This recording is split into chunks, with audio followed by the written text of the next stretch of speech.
ฝัน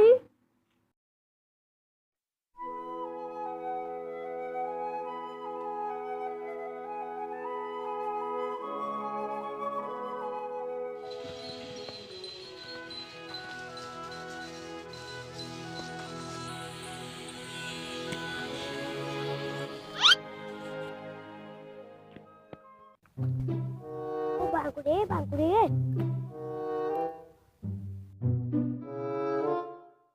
โอ้ยแล้ว เฮ้ยซุก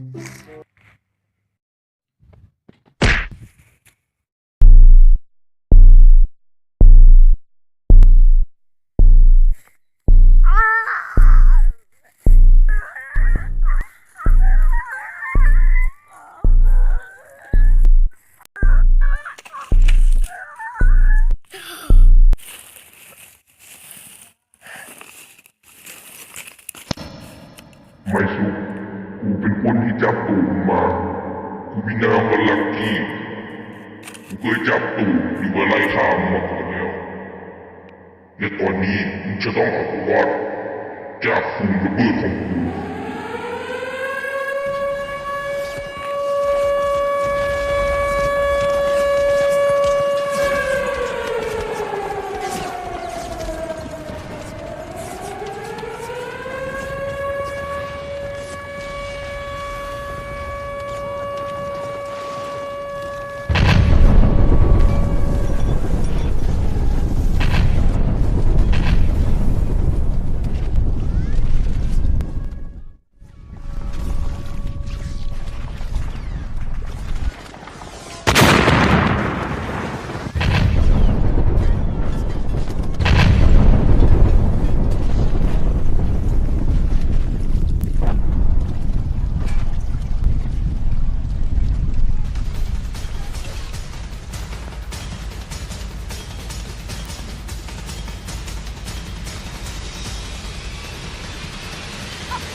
ไม่สุก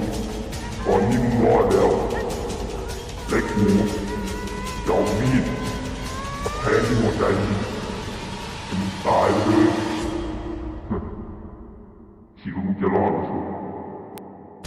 จะฆ่ามึง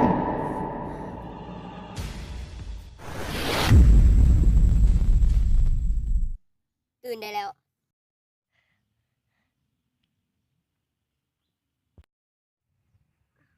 ฝันว่ะ